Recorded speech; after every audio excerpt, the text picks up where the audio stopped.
आजच्या कार्यक्रमाचे बहुतेक माननीय प्राचार्य डॉक्टर अजय जाधव सर यांचे मी स्वागत करतो व उपप्राचार्य मोरे सर यांना विनंती करतो की त्यांनी माननीय प्राचार्यांचे पुष्पगुच्छ देऊन स्वागत करावे.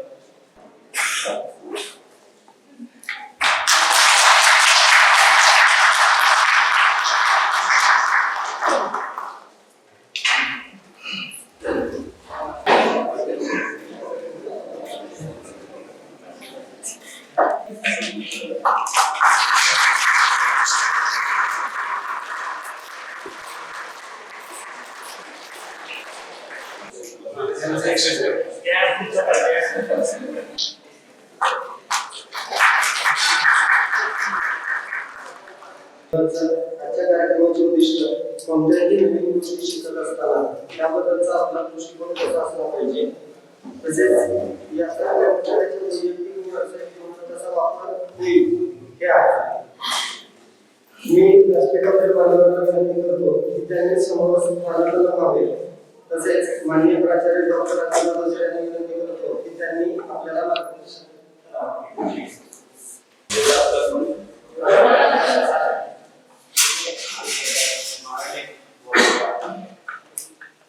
परीक्षा आहे समजून घ्यायचं मराठी छान येते.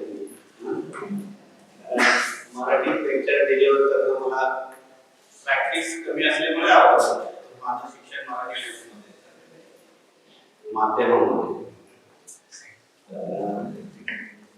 मोठा विषय केला. त्या तुला नाव मीच दिलं, सजेस्ट केलं की त्यांनी माझी परीक्षा घेतली. तर मला विषय असा आहे की सगळे तज्ञ मंडळी अनुभवी मंडळी बोलत असताना मी काय मांडणार, काय बोलणार. 37 वर्षाचा छोटा अनुभव, त्यामध्ये आता ऍडमिनिस्ट्रेटिव्ह एक्सपिरियन्स पण आहे, अनुभव आहे. कार्यालयीन काम करत 10-12 वर्ष. त्यावेळी काही मतं बोलत काही गोष्टी त्या अनुभवाला बरेचसे रेफरन्सेस मी चेक केले. काही रेफरन्सेस मिळाले, काही मिळाले नाही. काही त्यातले तुम्हाला रिलेटिव्ह वाटतील, योग्य वाटतील, काही योग्य वाटणार पण नाही. आता मला पहिल्यांदा प्रश्न पडला की काय बोलायचं.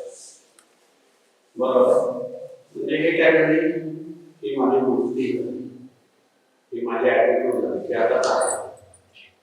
बरोबर, त्याच्यावर मी काय केलं, मी विचार केला. विचार करणं आपण वृत्तीच पाहिजे, त्याचाच भाग नाही. आणि मी थोडा अभ्यास केला की त्याचं जे लिटरेचर आहे ते काय सांगतं, की बाबा या विषयावर काय आपल्याला केलं पाहिजे, काय सांगितलं पाहिजे, त्याचा मी अभ्यास केला. आणि नेमकं हेच आहे ना आपण काय केलं, लर्निंग ॲटिट्यूड. लर्निंग याचा अर्थ काय, लर्निंग म्हणजे शिकणे. आता आपण शिकतो कशासाठी, फॉर गेनिंग नॉलेज, ज्ञान घेण्यासाठी. बरोबर, शिक्षण हे ज्ञान घेण्यासाठीच असतं. हे युनिव्हर्सल ट्रूथ आहे, ते सत्य आहे. आणि ॲटिट्यूड म्हणजे काय, तर मी केलेली डेफिनेशन ही आहे की आपण काय विचार करतो आणि आपण काय वागतो. बरोबर आहे, ते आपली वृत्ती आहे. त्या वृत्तीचं ते अवतरण आहे. बरोबर आहे, की विचार कसा करायचा, काय करायचा. तर शिकायचं आणि शिकायची वृत्ती असेल असं काहीतरी या टॉपिकचं टायटल आहे. शिकून काय मिळणार आहे. बरोबर ना, आमचं तर ग्रॅज्युएशन झालं, पोस्ट ग्रॅज्युएशन झालं, PhD झालं, आता काय शिकायचं. बरोबर आहे, हा प्रश्न मलाही येऊ शकतो. पण आता शिकण्याची वृत्ती असेल, त्याची गरज काय, हे बघण्यासाठी मी आता काही स्लाइड्स तयार केल्या आहेत. का तर मला असं अनुभवाला आलं की स्वतःची ग्रोथ म्हणजे स्वतःची डेव्हलपमेंट आणि त्याचबरोबर प्रोफेशनल डेव्हलपमेंट, म्हणजे आपण या प्रोफेशन मध्ये काम करतो, एज्युकेशनच्या कॉलेज इन्स्टिट्यूट मध्ये, इंजिनिअरिंग इन्स्टिट्यूट मध्ये काम करतो, तर इथं प्रोफेशनल वर्किंग आहे. त्याची ग्रोथ अशा दोन ग्रोथ आपल्या होतात जर आपली ॲटिट्यूड आपली वृत्ती ही शिकण्याची असेल. आणि हे डेव्हलप झाल्यामुळे काय होतं, मी ज्या कॉलेजमध्ये काम करतो या ऑर्गनायझेशन मध्ये काम करतो त्याची ग्रोथ आणि डेव्हलपमेंट होते.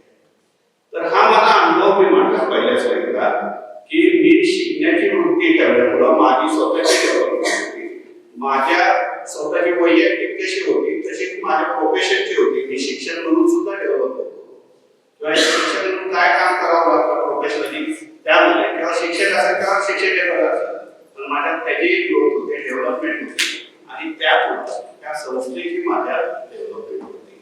हा माझा अनुभव मी इथे मानला. आता ही डेव्हलपमेंट एवढ्यासाठी आपल्याला काय पाहिजे, तर आपली ॲटिट्यूड ही लर्निंग असली पाहिजे, म्हणजे शिकाऊ वृत्ती असली पाहिजे. मग हे काय करतं, मग ह्याच्यामुळं काय आपण काय होतं, शिकाऊ वृत्ती असेल तर तुमचं व्यक्तिमत्व तयार होतं. आपण म्हणतो की एखादी व्यक्ती हा इथे ना मला नक्की उत्तर मिळेल, आहे ना त्याच्याकडे उत्तर मिळणारच नाही. म्हणजे तुमचं व्यक्तिमत्व काय तयार होतं हे तुमच्या वृत्तीवर बरोबर आहे. त्यामुळे नेहमी लक्षात ठेवायचे की आपली पर्सनॅलिटी बिल्ड करतं, आपलं व्यक्तिमत्व ते डेव्हलप करतं. आणि दुसरं कसं आहे की तुम्ही या ऑर्गनायझेशन मध्ये काम करता, हे सगळे माझे वैयक्तिक मत आहेत.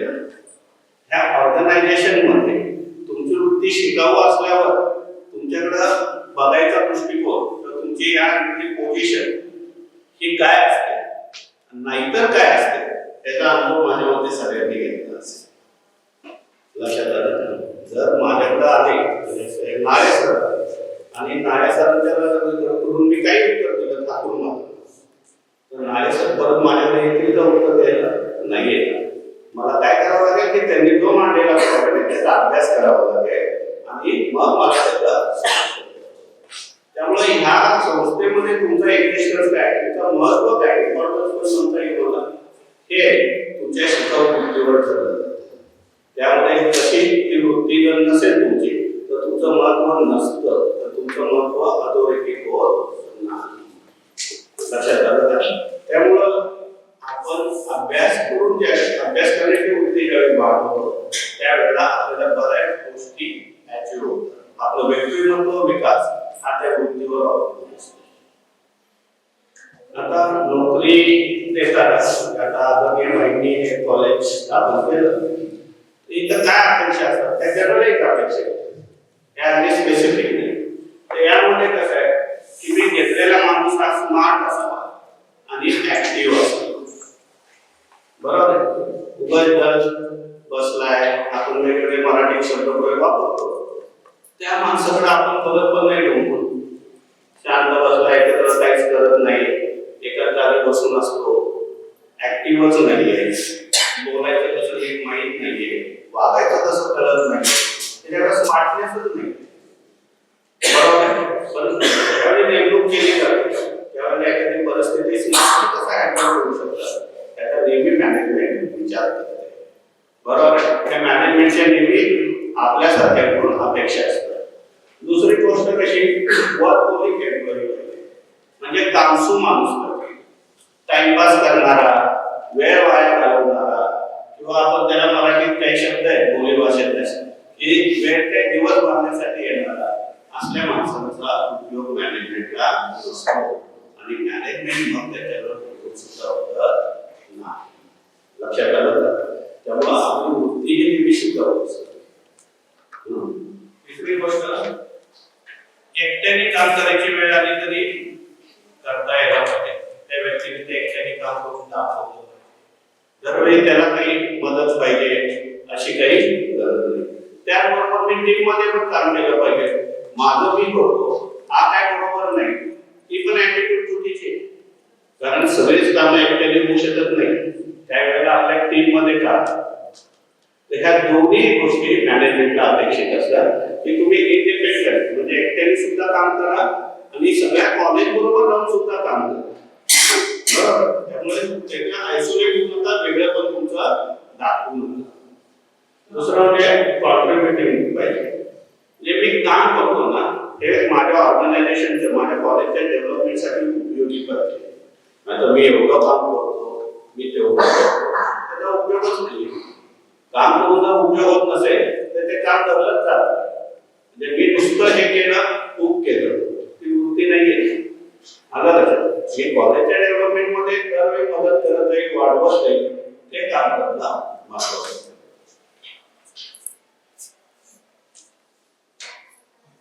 एम्प्लॉयनी कसं पाहिजे, रिस्पॉन्सिबल बिहेवियर पाहिजे, जबाबदारीची जाणीव असलेली लोक असतात.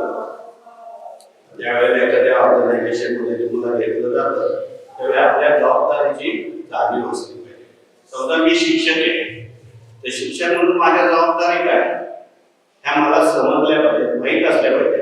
माहीत असल्या पाहिजे म्हणजे माझी ऍटिट्यूड लर्निंग पाहिजे, मला शिकल्या पाहिजे त्या माझ्या जबाबदारी आहे आणि त्या मी पूर्ण करून दाखवल्या पाहिजे.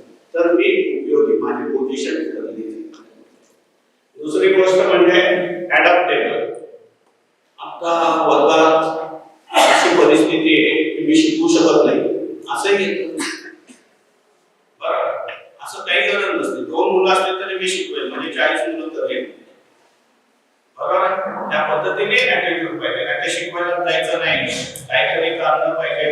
परत माझ्या कडेचा माझ्या बरोबर एकदम बसलाय, समजा माझ्या ऑफिसमध्ये एक पंच नाव घेतो, इरफान काम करत नाही, मी त्याला नाही, त्याच्याकडे मी इरफानला सोडून द्यायचं, अडॅप्टेबल नाही. आलं, परिस्थितीशी जुळवून घेऊन काम करणारा पाहिजे. जसं आपलं कॉलेज ग्रामीण भागात आहे, पण आज इथं ग्रामीण भागात नाही, त्याचं अस्तित्व नाहीच आहे. आता प्रोफेशनल कॉलेज म्हणून डेव्हलप असतं, म्हणजे इथल्या ज्या चॅलेंजेस परिस्थिती त्याच्याशी आपण जुळवून घेतो. त्याचबरोबर फ्लेक्झिबल पाहिजे. मला असंच पाहिजे, मी इथंच काम करेन, मी असंच काम करेन असं नसतं. प्रत्येक ऑर्गनायझेशन मधल्या परिस्थिती त्या वेगळ्या असतात. लक्षात आलं का? आपलं माइंड फ्लेक्झिबल पाहिजे. म्हणजे मी म्हणताना मी असं म्हणणार, शेख सर नको, शेख सरांबरोबर मला काम नाही करणार, मला त्या आय्याच्या बरोबर काम करायचं. माइंड फ्लेक्झिबिलिटी पाहिजे ना मला. माझे शिक्षण नवीन आहेत, मला एक्सपिरियन्सच पाहिजे असं काही नाही. मला सगळ्या पद्धतीने ऑर्गनायझेशन मध्ये प्रत्येकाला घेतलं ना, प्रत्येक व्यक्तीचं महत्व अधोरेखित केलेलं असतं की याचा हा रोल आहे, त्या रोल मध्ये त्यांनी काम करायचं आणि सगळ्यांबरोबर आणि स्टुडियस पाहिजे, अभ्यास पाहिजे. आपण काम कशासाठी करतो, का करतो, त्याच्यातून काय निर्माण करायचं हे सगळं माहित पाहिजे. लक्षात आलं का? मी लिहून नावाला काम करतो, काय काम करतोय मला सांगता येत नाही, तर मी त्यांनी विचारलं हे कशासाठी करतात, त्याचा उत्तर काय, तर उत्तर बोलता येत नाही, कारण मी अभ्यासच केलेला नसतो. मी काम थेरॉटिकलच करतो, म्हणजे जस्ट लिहून काढतो आणि सबमिट करतो, ते अभ्यास काम होतच नाही ना. लक्षात आलं? मॅनेजमेंट ही अपेक्षा आहे त्याला, तुम्ही फक्त थेरॉटिकल काम करावं नाही, अभ्यास पूर्ण काम करावं, ज्याचा बेनिफिट त्या ऑर्गनायझेशनला या इन्स्टिट्यूटला होईल. बरोबर आहे? हे सगळ्या गोष्टी फार महत्त्वाच्या आहेत. हे मिनिमम एक्सपेक्टेशन्स आहेत तुम्ही नोकरी देता. त्यानंतर जर माझ्याकडे लर्निंग ऍटिट्यूड नसेल तर सगळ्यात पहिल्यांदा म्हणजे काय, माइंड ब्लॉक तयार. हे मला जमेल का, हे मी का करायचं, हे मी कशासाठी करायचं, हे सगळे माइंड ब्लॉकचे एक्झाम्पल आहेत. हे मीच का करायचं असले भयंकर इश्यू मनात तयार होतात. कारण आपली वृत्ती शिकाऊ नाहीये. आम्ही इथेच का करायचं, या सगळ्या गोष्टी त्या माइंड ब्लॉक आहेत. कारण आपली ऍटिट्यूड, आपली वृत्ती ही शिकाऊ नाही. सगळा मोठा डिसएडव्हान्टेज म्हणजे गैरफायदा होतो. ते डिसएडव्हान्टेज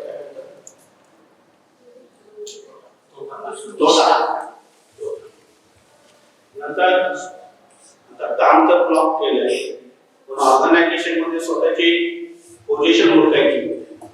मी आहे असा, मी तसा आहे, म्हणजे फॉल्स इगो डेव्हलप करायचा, गर्व, खोटा गर्व.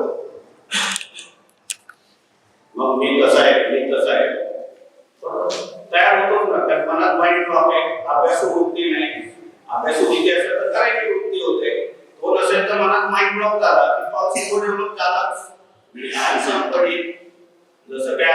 आपलं सोडून जगात दुसरं कोण नाहीच येतो आणि मग जाऊ दे दर माइंडसेट काय करायचंय त्यात दिलंय वरून प्राचार्याने काय करायचं आणि अभ्यास वृत्ती बेसिक बघा तुम्हाला अनुभव आले असतील कोणत्या पोझिशनवर असतील त्यांना हातात असायचे आणि त्या हाताचे असेल त्यांनी स्वतःला हात बघायचं बरोबर मीच काय थोडी शिफ्ट करायची जाऊ असं होऊ शकतं ना तिसरा जाऊ दे म्हणलं तरी इग्नोरन्स टू ड्युटीज आपली कामं सोडून द्यायची उगाच इकडं तिकडं आळवत तळत काय गरजच नाही ना आपल्याला कारण अभ्यास पूर्ण नाहीच आहे आपण दुसरं जबाबदारी टाळायची मी गेलो म्हणजे दुसरं कोणतरी करेल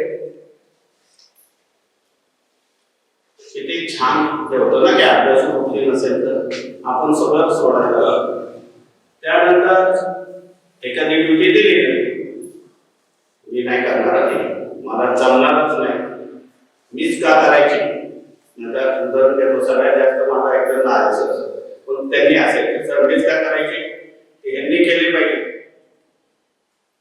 कारण अभ्यास नाही ना करायचा आणि तो नंतर मग मी एकदा कडेला बसलो मी आहे कोणतरी असं समजून करून आपला विषय ठरवला ना माझं वैयक्तिक कॉन्ट्रिब्युशन नाही माझ्याबरोबर कोण काम करायला पण येणार नाही कारण लोक मला टाळायला सुरुवात करते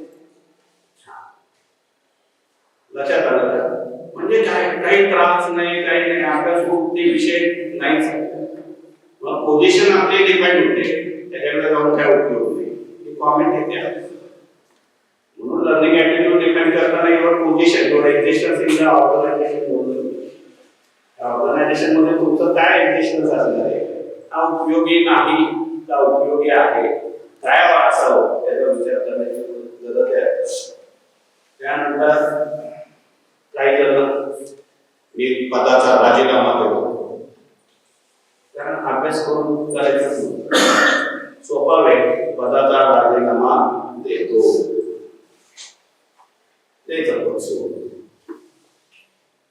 का लर्निंग ऍटिट्यूड नाही किंवा काय मी चाललो कॉलेज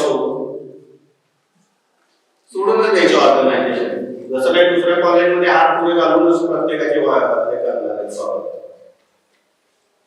बरोबर म्हणजे मी थोडस प्रॅक्टिकल बोलतो मला एकटी बोलायला सांगितलं आपल्या परिणाम काय सांगतो आपल्या सुखी नसेल मी जातो सोडून मी हे करतो उद्या आपण मी माझी गाडी चालवणार ते चालू करतो आपल्या सुरुवाती नाही प्रोफेशनलिझम डेव्हलपच झालं नाही असं होणार ना बरोबर त्यानंतर हे सगळं झालं आता आपल्याला काही करायचं नाही चार लोक गोळा करायची ते प्राचार्य असेल तुला माहित नाही ते प्राचार्याने असं केलंय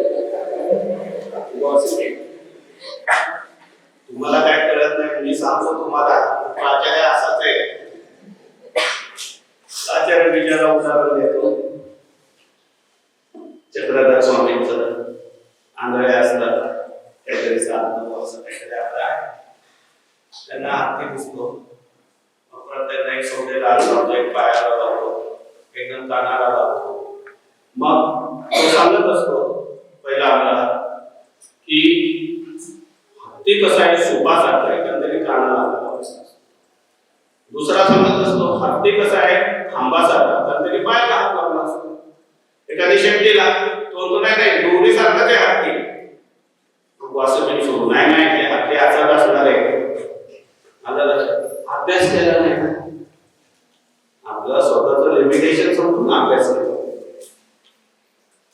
त्यानंतर दुसरी गोष्ट सगळं झालं त्याला काय होतंय सांगायला बरोबर ना माणूस सांगायला काय होतं नुसते ऑर्डर तर द्यायची टीका करायला सुरुवात करायची इथं असंच आहे इथं काय चांगलं नाही पण शेख सरकार करत असते काय म्हणजे तुम्हाला ठीक आहे हे मला माहिती मी पहिल्यापासून हे 15 वर्ष काम करतात दुसरं काय वर्ष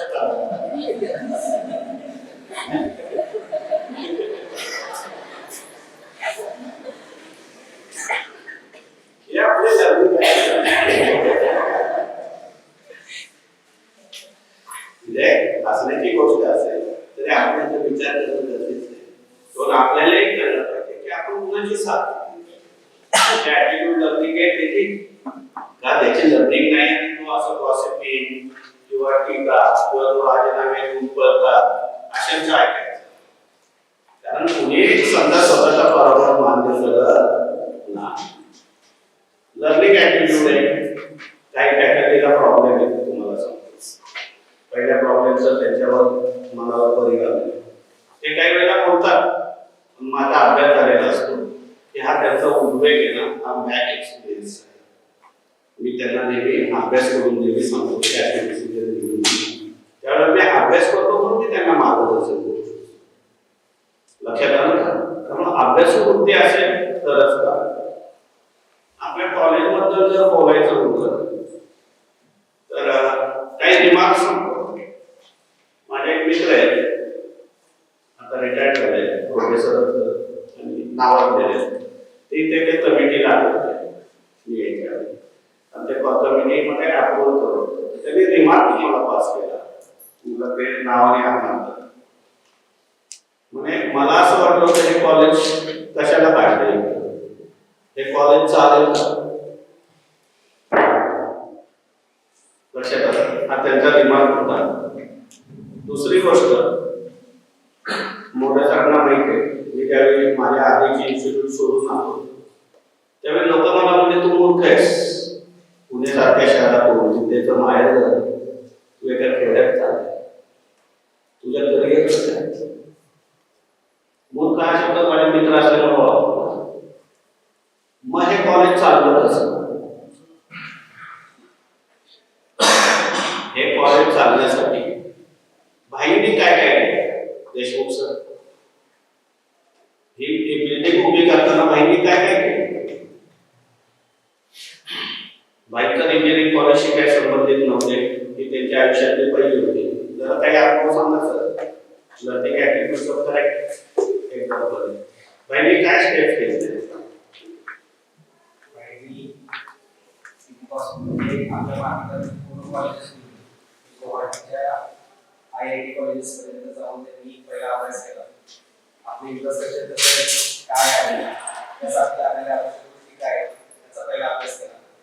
त्यानंतर पहिली गोष्ट इन्फ्रास्ट्रक्चर पासून ते इथे काय करता येईल यासाठी सुरुवात केली. कॉलेज तर दोनदा नवीन होतं त्या कॉलेजला एक वेगळा एक्सपिरियन्स म्हणून सुरुवातीला त्यांनी PhD टाईप केला की तिथल्या विविध प्रकारच्या फॅकल्टी आपल्याला कशा आणता येईल त्यासाठी काय करता येईल यासाठी आणता येईल. त्याच्यानंतर इथलं इन्फ्रास्ट्रक्चर कसं असेल या गोष्टींमध्ये चर्चा केली. त्याचबरोबर इथे येणारे इक्विपमेंट जे काय आहेत गोष्टी आहेत त्याच्यासाठी काही प्रत्येक इन्स्टिट्यूट फिरलेले आहेत. त्याचा स्वतः अभ्यास केला स्वतः त्याच्यावरती डिगोसेबल पासून ते मी एक गोष्ट सांगेन की स्क्रू खरेदी करण्यापर्यंत भाईंनी काम केले. म्हणजे एक मुंबईमधला एक अनुभव सांगतो की प्रॉपर मार्केट मधल्या व्यापाऱ्याला कळालं की बाई त्यांच्या दुकानात आले. त्याच्यानंतर त्यांनी माने साहेबांना सांगितलं की एवढा माणूस मोठा माणूस तुम्ही कशासाठी आणलाय म्हणजे का म्हणलं तर बाईंची क्युरिओसिटी फार वेगळी होती की प्रत्येक गोष्टींमध्ये शेवटापर्यंत जाणं हे बाईंचं चांगलं उद्दिष्ट होतं. म्हणून त्याच पद्धतीने जशी शिवसैनिक नावारूपास आली त्याप्रमाणे ज्ञानश्री देखील नावारूपास आणण्याचा त्यांचा जो काही प्रयत्न होता त्या गोष्टी केल्या. बऱ्याच गोष्टींमध्ये भाईंचं नेहमी एकच म्हणणं असतं की मी टेक्निकल मध्ये नाहीये किंवा मला टेक्निकल जास्त समजत नाही पण भाई प्रत्येक गोष्टींपासून एक स्वतःपासून एक वेगळा अनुभव सुद्धा घेत असतात. म्हणजे कुणापासून देखील की त्याची माहिती घेणं एखाद्या माहितीवरती काम करणं प्रक्रिया करणं हे आणि त्याची जर मूर्तिमंत उदाहरण असतील तर ते आमच्यासारखे लोक आहेत की ज्यांना प्रथमतः पहिली गोष्ट सांगतो की मी इथं आलो तर एक वॉचमॅन म्हणून होतो. मला त्यांनी इथं वॉचमॅन नंतर माझी दुसरी जबाबदारी मला त्यांनी स्टोर कीपरची दिली. स्टोर कीपरची जबाबदारी दिल्यानंतर एक ऍडमिशन काउन्सिलर कोण असावा या संदर्भातली एक ज्यावेळेला चर्चा झाली घडली त्यावेळेला आम्ही म्हणजे राजले साहेब असतील राऊत साहेब असतील त्यांनी सांगितलं की आपण काउन्सिलर बाहेरून आणूया जो चांगला होईल चांगला गोष्टी करू.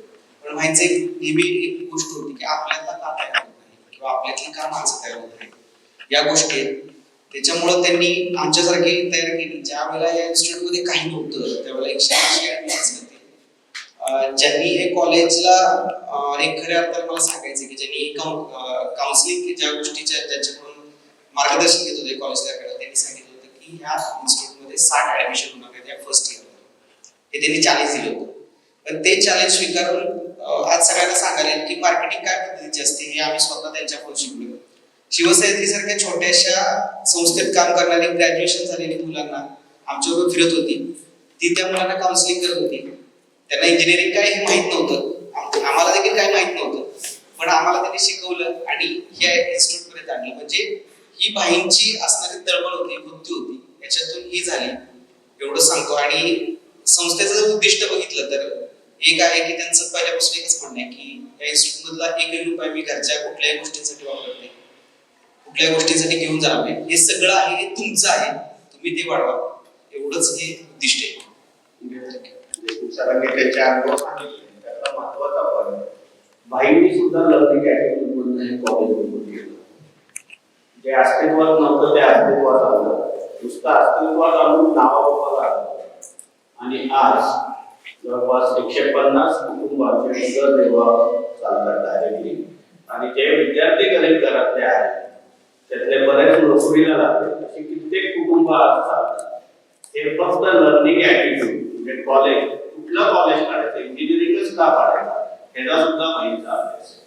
त्यामुळे लर्निंग ऍटिट्यूडचं हे ग्रेट एक्झाम्पल लक्षात आलं का?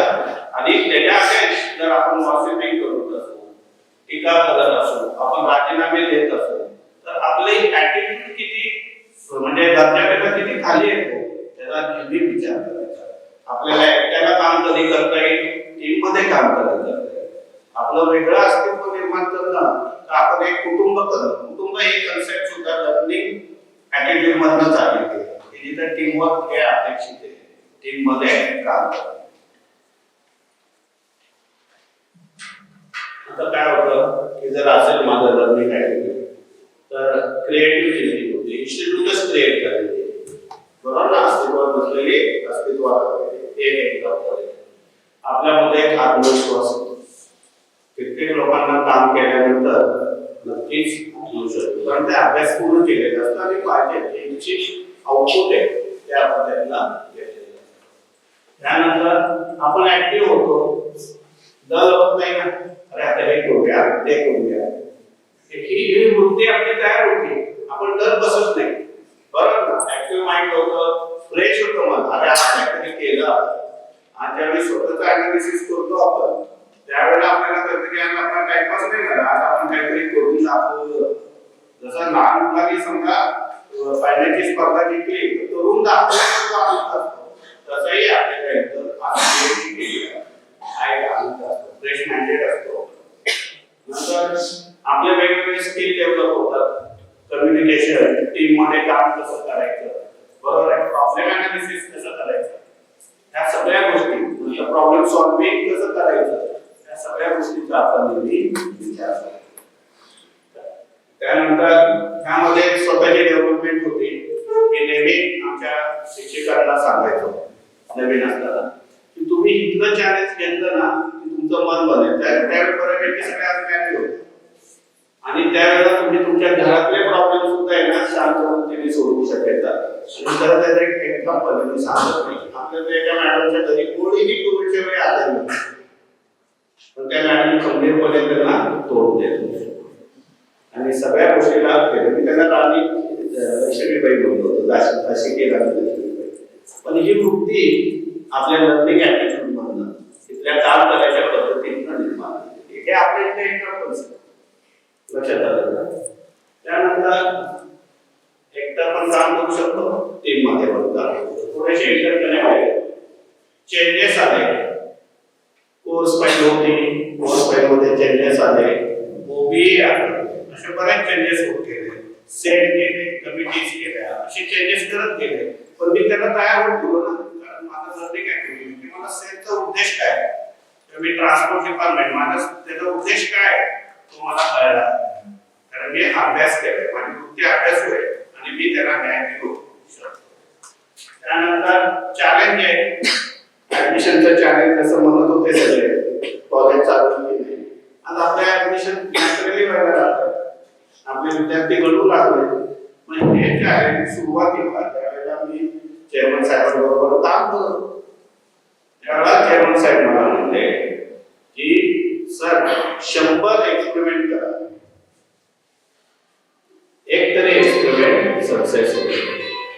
त्यांनी 100 प्रकारे अभ्यास करा आणि मग त्यातला एक तरी अभ्यासू मार्ग तुमचा यशस्वी होईल. हे त्यांनी त्यांच्या अभ्यासपूर्ण वृत्तीने मला सांगितलं होतं. त्यामुळं आज आपलं कॉलेज हे मला त्यानंतर ज्या वेळेला मागं बघितलं खाली एक वाक्य टाकलं की आपण टीका करतो, गॉसिपिंग करतो, टीम मध्ये काम करत नाही, एकटा काम करत नाही. त्यावेळेला काय होतं, प्रोफेशनल बिहेवियर त्या ऑर्गनायझेशन मध्ये आपण काम करू शकत नाही, बरोबर आहे. पण ज्यावेळेला आपण लर्निंग ॲटिट्यूड ठेवतो त्यावेळेला आपण रिस्पॉन्सिबल आणि प्रोफेशनल ॲटिट्यूडने काम. लक्षात आलं का? लर्निंग ॲटिट्यूडचे बेनिफिट्स. आता एक केस स्टडी सांगतो. आता बर्थडे व्हायची किंवा त्याच्या टीम मध्ये आहे, मी नाव नाही सांगत,